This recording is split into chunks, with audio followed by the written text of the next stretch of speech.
ओम नमो भगवते वासुदेवाय। नमस्कार दोस्तों, मैं हूँ ऋचा सिन्हा और मेरे चैनल पे आप सभी का बहुत बहुत स्वागत है। दोस्तों, भाद्रपद माह के पूर्णिमा के दिन से अश्विन माह के अमावस्या तक की तिथि जो है पितृपक्ष या श्राद्ध पक्ष के नाम से जानी जाती है। यह वह समय है जब पृथ्वीवासी अपने पूर्वजों के निमित्त पिंडदान, तर्पण, दान आदि कर्म करके उनके प्रति श्रद्धा प्रकट करते हैं। इस वर्ष पितृपक्ष प्रारंभ हो रहा है 10 सितंबर शनिवार के दिन से और पितृपक्ष का समापन होगा सर्वपितृ अमावस्या के दिन 25 सितंबर रविवार के दिन। इस बीच में 17 सितंबर को कोई श्राद्ध नहीं किया जाएगा। दोस्तों, ऐसी मान्यता है कि ये पितरों का पर्व है।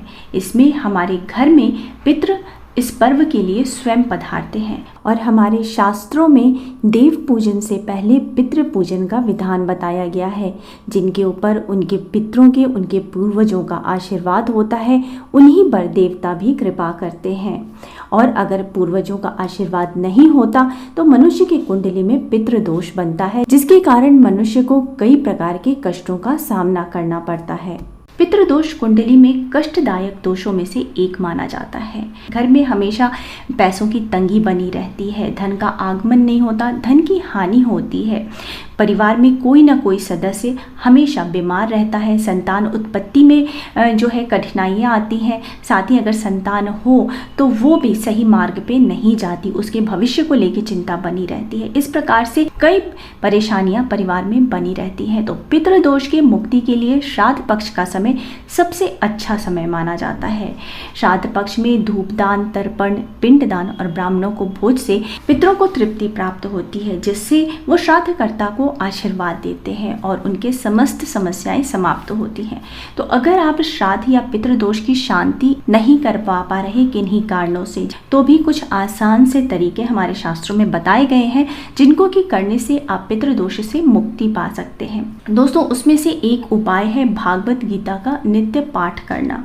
भागवत गीता के पाठ से पितृदोष से मुक्ति मिलती है।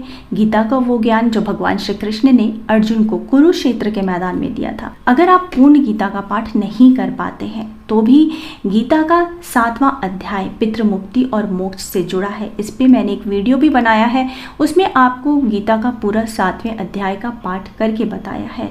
अगर आप चाहें तो वो वीडियो देख सकते हैं, लिंक भी मैं फर्स्ट कमेंट में दे दूंगी। दोस्तों, जो मैं आपको पहला उपाय बताने जा रही हूँ, उपाय बहुत ही साधारण सा, आसान सा, परंतु अचूक उपाय माना गया है पितृदोष से मुक्ति के लिए।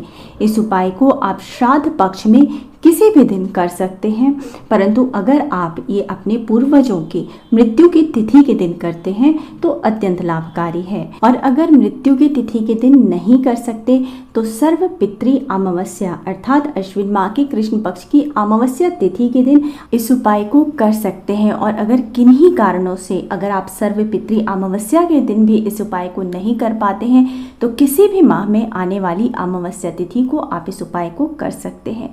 तो आपको इसमें करना क्या है कि जिस भी तिथि को आप इस उपाय को करने की सोचें, उस दिन सुबह सवेरे जल्दी उठें, स्नान आदि से निवृत्त होकर साफ स्वच्छ वस्त्र धारण करें। इस उपाय को आपको पूरी श्रद्धा, भक्ति भावना से और शुद्धता पूर्वक करना है। अब दोस्तों, स्नान के पश्चात आप अपने रसोई घर की किचन की भी अच्छे से सफाई कर लें, गैस की सफाई कर लें, सारे बर्तनों को शुद्धता पूर्वक साफ करके उस पर गंगा जल का छिड़काव कर लें। अब आपको थोड़ा सा आटा लगाना है, आटा गूंद लें और इस आटे की एक बड़ी सी रोटी बनाएं। रोटी इतनी बड़ी होनी चाहिए कि इस रोटी के 4 बड़े टुकड़े हो सके। इस प्रकार से रोटी बनाने के पश्चात उस रोटी के आपको 4 टुकड़े कर लेने हैं। चारों टुकड़ों पर कुछ मीठा रखें, गुड़ रख सकते हैं, गुड़ नहीं तो शक्कर या चीनी रख सकते, हलवा या खीर रखें तो बहुत ही अच्छा है, क्योंकि पितृपक्ष में पितरों को प्रसन्न करने के लिए खीर का ही भोग लगाया जाता है। अब अपने घर के दक्षिण दिशा में एक चौकी पर पितरों की फोटो हो तो उसको स्थापित करें। अगर फोटो ना भी हो तो पितरों का नाम लेते हुए वहाँ पर इन रोटियों को जो आपने 4 टुकड़े किए हैं, अपने पितरों का नाम लेते हुए, उनका आवाहन करते हुए उनको भोग लगाने की उनसे प्रार्थना करें। उनसे जो भी आपको जीवन में कष्ट है उसके निवारण की प्रार्थना करें। आप समस्त गलतियों के लिए उनसे क्षमा मांगे। अगर जिन पितरों का आपको नाम पता है उनका आप नाम ले सकते हैं, जिनका नहीं नाम पता है उनके लिए आप पूर्वज और पितर बोल करके उनका ध्यान करें। इस प्रकार से करने के पश्चात अब आपको इन रोटी के टुकड़ों में से एक टुकड़ा आपको गाय को खिला देना है और उसके बाद अपनी समस्या गाय के सामने हाथ जोड़ के कहनी है और उनसे प्रार्थना करनी है। दूसरा टुकड़ा आपको कुत्ते को खिला देना है।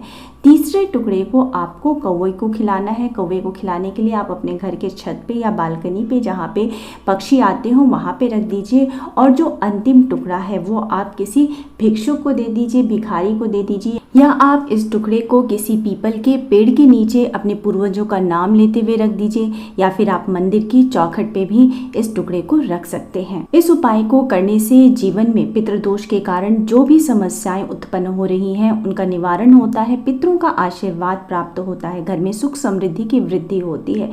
दोस्तों, अगर आप चाहें तो इस उपाय को हर अमावस्या के दिन भी अपना सकते हैं।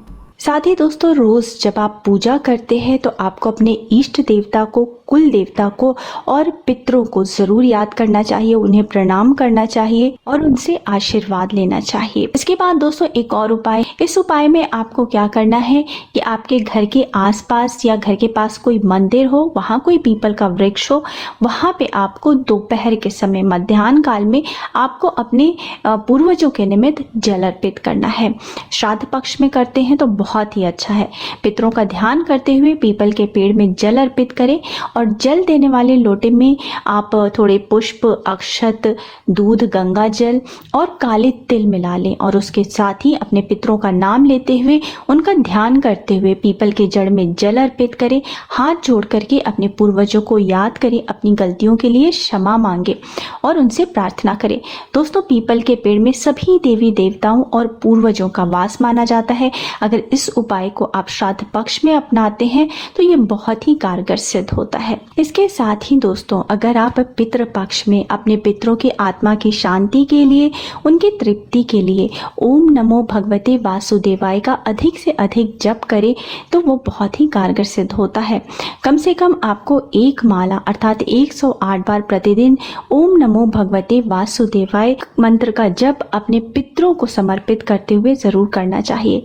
इससे पितरों को मुक्ति मिलती है और पितृ दोष से अगर आपके जीवन में किसी प्रकार की परेशानी हो रही है तो उसकी शांति होती है। एक बहुत ही आसान उपाय है कि आप अपने घर के दक्षिण दिशा की जो दीवार है उस पर अपने पितरों की फोटो, अपने पूर्वजों की फोटो, माता पिता की फोटो या अपने दादा दादी की फोटो जो शरीर त्याग कर चुके हैं उनकी फोटो लगाएं, उस पर माला चढ़ाएं, समय समय पर माला बदलते रहें, रोज धूप दीप दिखाएं, घर से बाहर निकलते समय पितरों को प्रणाम करते हुए निकलें। अगर ये इस उपाय को आप अपनाते हैं, रोज पितरों को प्रणाम करते हैं, गलतियों के लिए क्षमा मांगते हैं तो आपकी कुंडली से धीरे धीरे पितृदोष जो है वो दूर हो जाता है, पितरों की कृपा आप पे बनती है और परेशानियों का अंत होता है।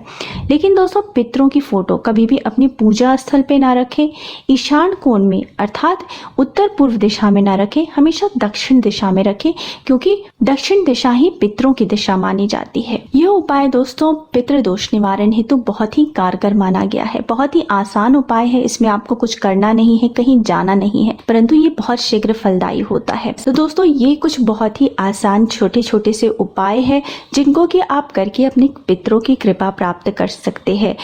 अगर कुंडली में पितृदोष है तो उसका निवारण कर सकते हैं। उम्मीद है आपको मेरा आज का वीडियो पसंद आया होगा। अगर वीडियो पसंद आया है तो वीडियो को लाइक कर दीजिएगा, परिवारजनों के साथ, दोस्तों के साथ शेयर कीजिएगा और मेरे चैनल को सब्सक्राइब करना मत भूलिएगा। मिलते हैं अगले वीडियो में, तब तक स्वस्थ रहिए, सुरक्षित रहिए और अपना बहुत बहुत ध्यान रखिए। जय माता दी।